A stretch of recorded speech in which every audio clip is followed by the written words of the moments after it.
It's Pamela Pastor again, and it's my pleasure to be here today. So today I'm going to be addressing some frequently asked questions.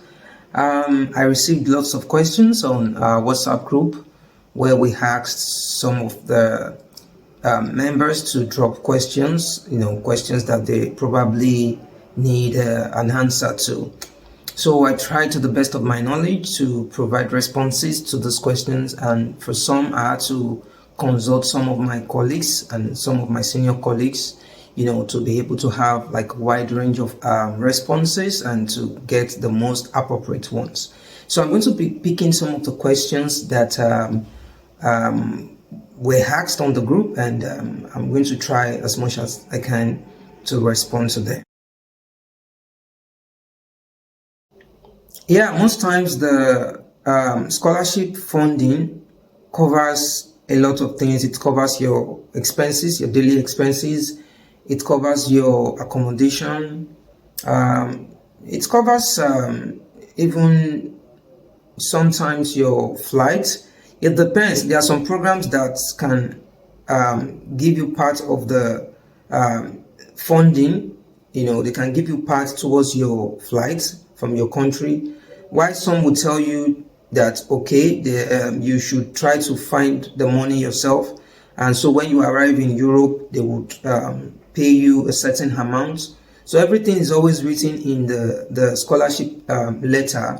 You know how much you would get as your installation cost. We have installation costs and also travel expenses. There is an allocation for that, and every month you get a certain amount depending on the program.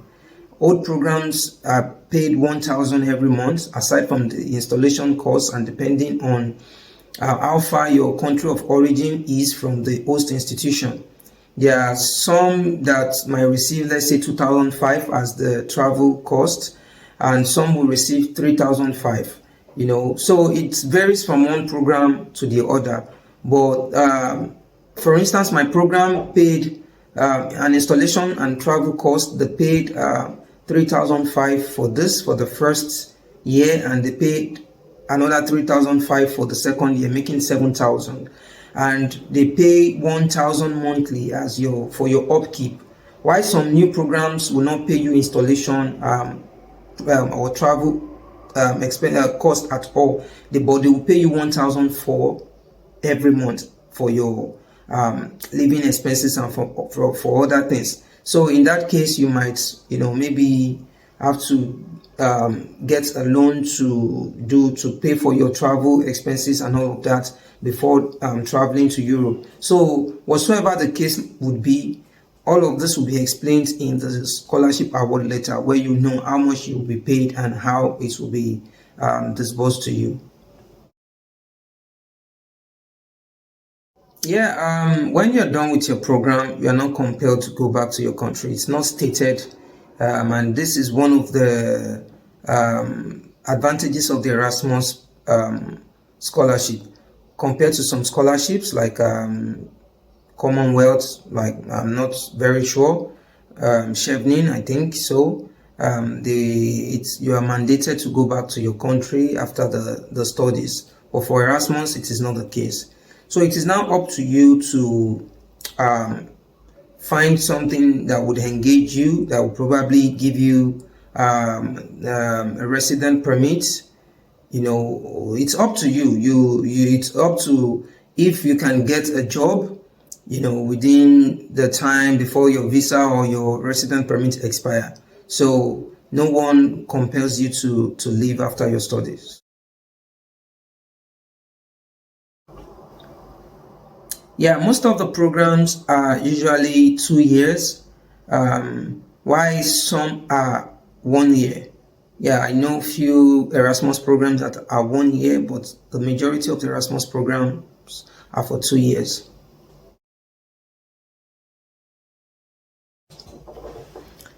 Yes, it's possible to bring your spouse or your kid with you, but for Erasmus programs, some programs would not advise you to do that, and they would also state that if you will do that, it's up to you to do that. What that means is that they are not going to provide any assistance, maybe giving your spouse or your kid like extra allowances.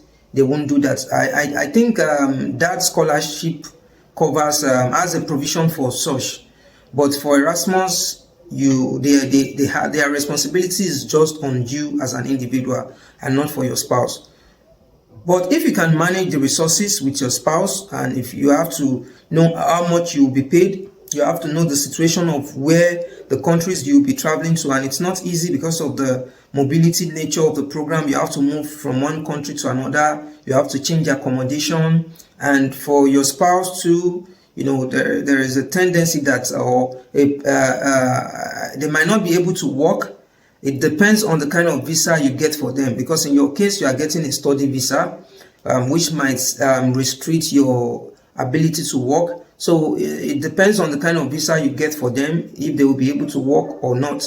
And also it can be challenging, especially when you have kids, but it is something that is achievable. But to do that, you need to do your research very well. You need to know people who have been in the program, probably someone who has done something like that in the past, and you can ask questions from them to know the challenges they faced and how to navigate it. But of course, it's very, very possible.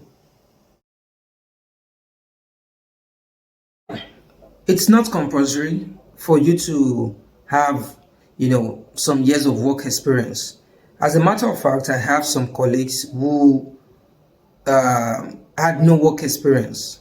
They applied when they were towards the end of their undergraduate program, and they got the scholarship. So it depends on so many factors, but the truth is this: work experience is not really mandatory. But sometimes, let's say maybe you don't really have maybe you don't have like a competitive grade point. For instance, let's assume you finished with a CGP of let's say 3.6 out of the total of 5. You might need work experience to augment your application, to augment other areas, you understand? So, but work experience is not really mandatory as far as Erasmus scholarships are concerned, except the program states otherwise. Yeah, publications are not mandatory, but at the same time, it is important. It's just a way of improving the quality of your application. It's a way of telling the panelists that, okay, when it comes to research activities, yes, I've done this, I've done that. So it's a way of boosting your profile. It's not mandatory. Yeah, just like every other fully funded scholarship, I would say it is not very easy to get an Erasmus scholarship. For instance, for a particular program, sometimes they have thousands of applications from different parts of the world, and depending on the budget, the funding, they might be able to just sponsor 15, in some cases 20, in some cases 25. So imagine having thousands of applications, maybe 1,005, 1,007, and they are only able to offer 25. So that tells you how competitive it is. Some few years back, you can apply to more than 3 programs in the same year, but now you can apply for as many as you want, as far as I know, and as far as this time of making this video. But at the same time, I usually recommend that you shouldn't do too much, because the more you do, or the more application you make, the chances are high that you might not really put in so much quality, because for you to make a quality application, it takes so much time. So if it is 3 applications you are making, it's better to make those 3 very good and up to standard, rather than doing 7 or 8 or 6 or 5 just because you are given the privilege to do as many as you want. Chances are high that you might not really put in very good applications. So you can do more than 3, but make sure that you put in quality. Don't compromise on the quality. Contact the secretary of the program you're applying for. They can give the best response to this. But from my experience and from what I know, it is advisable that you get your international passport ready before embarking on any scholarship application journey. It is very, very important because there are some programs that they will ask you for the information of your passport. It is mandatory for some programs. That's why I said, as far as I know, most programs will require you to maybe upload your passport during the application, maybe the front page, or they should ask for your passport number. So it is very, very important to get your passport ready before embarking on the journey. Yeah, when you get accepted into a program after the series of the process and all of that, you are going to receive an email from the program congratulating you and informing you that you've been selected, and every other necessary information and documents that will be needed to process your visa would you will receive communication on that in subsequent email. But you get monthly allowances, like I mentioned earlier, and from these monthly allowances, you have to pay for your accommodation. Your accommodation is not free because you have to take from the monthly stipend you are given to pay for your accommodation. Accommodation can be a serious challenge, and this is one of the challenges with the Erasmus programs, because you need to move from one country to another, and sometimes you can find yourself in a country or maybe in a city in a country where accommodation can be very, very challenging. So it's your responsibility in most cases to try to find a way of securing accommodation. Sometimes you have to use online platforms to search for accommodation, and in some cases the institution you'll be going to will provide an accommodation for you. But mind you, it is not free. You have to pay for the accommodation from your monthly stipend. As I know, most programs would always request that you provide approved English language proof proficiency, and some make it mandatory, but exemptions are always given to some countries. So if your country is listed amongst the countries that is exempted from providing the proof of English language proficiency, then in that case you might not have to provide, and it will not influence or impact your application negatively. But in the case where your country is not stated or you do not meet the requirement for exemption, you must have to provide or write an English language test, and it must be part of your application for it to be considered. Yeah, it's possible to get more than one. That's why I emphasize on making quality applications. You can get 2 offers, because if you make 3 applications, they are done independently. So if they find you fit to be selected, you'll be selected. I know people who applied for 3 Erasmus programs and they were picked across the 3. I applied as well for 2 programs and I was picked in the 2. So it's possible you get 2, but in that case you have to decline 1. In the case of 2, you have to decline 1 and accept the other. In the case of 3, you decline 2 and accept 1. So when you decline, what happens is that it gives someone else another opportunity to accept the offer, because when the selection is done, some will be placed on the reserve list. So based on the ranking on the reserve list, if someone in the main list declines the offer goes to the first person on the reserve list, and that is how it works. Yeah, you can get online certification courses and add them to your CV. It's a way of boosting the quality of your application. And yes, I made a video on that. I will share the link in the description. Video on how to apply for financial aid on Coursera, and you'll be able to take the courses and you get the certification at no cost at the end. Yes, it's very possible you can get your installation cost and the travel cost before leaving your country, but in most cases they would not pay you this installation and travel costs until you arrive in your country of destination. Sometimes it has happened in the past that they pay some students while they are still in their country and they decline the offer, they won't show up. So this is one of the reasons why they have to, they wait for you to arrive before you are paid. But in my case, I received that amount before I left my country.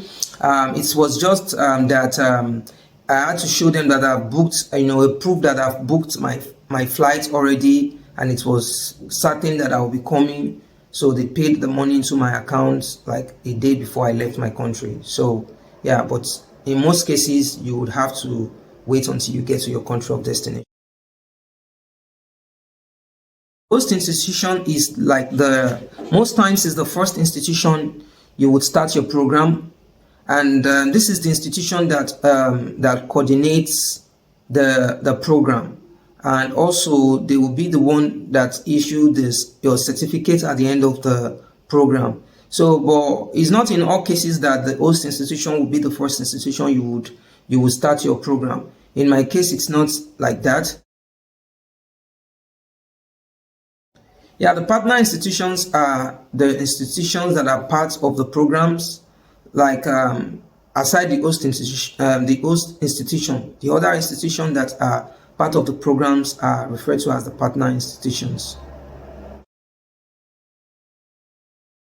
If you are from Nigeria and you have an HND and you want to know whether it will be accepted, well, most times they don't accept HND. Though I've seen or heard of cases where someone with an HND applied and it was accepted, but of course, he had to write to them first, and he had other areas like he built his application, like the strength of his application in other areas that makes him a very good fit for the program. So if you can demonstrate this to them, though, like I said, most times they request for bachelor's degree, and so you can write to the secretariat of the program to tell them your situation and explain to them. You can even prove to them that okay, you have an HND, but you have experience in this, you have experience in that. You might be considered as a potential applicant, and they might give you a chance, so you can give it a try. Yeah, for the minimum grade points, some programs or most of the programs states it clearly in their eligibility requirements or whatsoever that they will tell you that okay, the minimum is second class upper. Some will tell you okay 3.5. Some will tell you 2.5 or whatsoever. So it depends on the program. So I've seen people with even a third class that got this Erasmus scholarship, but it is that happens in rare cases.